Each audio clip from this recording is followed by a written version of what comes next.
Tahmina ID থেকে আপনি লিখেছেন, অনেকে বলে সকল ফরজের বড় ফরজ ইসলামী সংগঠন করা, ইসলামী সংগঠন না করলে জাহেলিয়াতের মৃত্যু হবে। এ বিষয়ে ইসলাম কি বলে, আপনার মতামত জানতে চাই।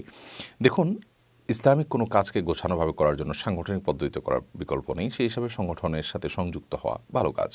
অনেক যুব সংগঠন, অনেক সংগঠন, ইসলামী সংগঠন গ্রামে শহরে বিভিন্ন জায়গায় গড়ে উঠেছে। তারা অনেক ভালো ভালো কাজ করছেন এবং সৎ কাজের আদেশ, সৎ কাজের বাধা প্রদানের জন্য জাতীয় পর্যায়ে, গ্রামের বিভিন্ন আঞ্চলিক পর্যায়ে বিভিন্ন রকম সংগঠন আছে।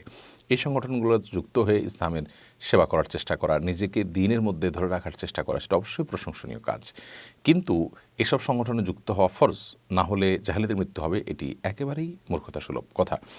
কারণ জাহেলিয়াতের মৃত্যুর কথা যেটি বলা হয়েছে সেটা হলো, যদি কেউ মুসলিম শাসন কোথাও থাকে, সেখানে মুসলিম শাসকের হাতে বায়াত না নেয় এবং বিচ্ছিন্ন থাকে, তার জাহেলিয়াতের মৃত্যুর কথা বলা হয়েছে। এবং সেই সাথে আপনার মুসলিমদের যে প্রধান ফ্লো, সেটার বাইরে গিয়ে যদি কেউ বিচ্ছিন্ন হয়ে যায়, ধরুন একটা ইসলামী রাষ্ট্র আছে, ইসলামী সমাজ ব্যবস্থা আছে, শাসক আছেন, সেখানে যিনি কোরআন হাদিসের আলোকে মানুষকে পরিচালনা করছেন, মৌলিকভাবে ছোটোখাটো বিষয় বিভ্রান্তি বা ভুল থাকতেই পারে বা ত্রুটি বিচ্ছুতি থাকতেই পারে।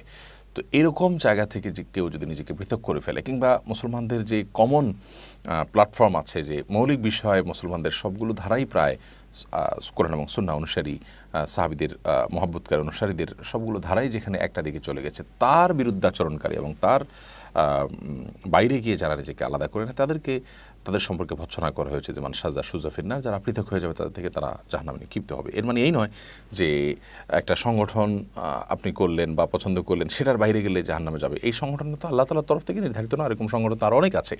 তাহলে এটার বাইরে যদি জাহান্নামে যেতে হয়, তাহলে সেক্ষেত্রে অন্য সংগঠন যারা আছেন তারাও তো একই কথা বলবেন। তাহলে আপনি আপনার সংগঠন থেকে জাহান্নামী, উনি ওনার সংগঠনে থাকে আপনার দৃষ্টিতে জাহান্নামী, এরকম ছেলে খেলা তো জাহান্নামে যাওয়ার ব্যাপারে মানুষ ছেলে খেলা সুলভ আচরণ তো করতে পারে না, এবং এটা ইসলাম আমাদেরকে বলেও নাই। বিধায় এই ধরনের কথা আমরা বলার আগে খুবই চিন্তা করে, খুব ভেবে চিন্তার পরে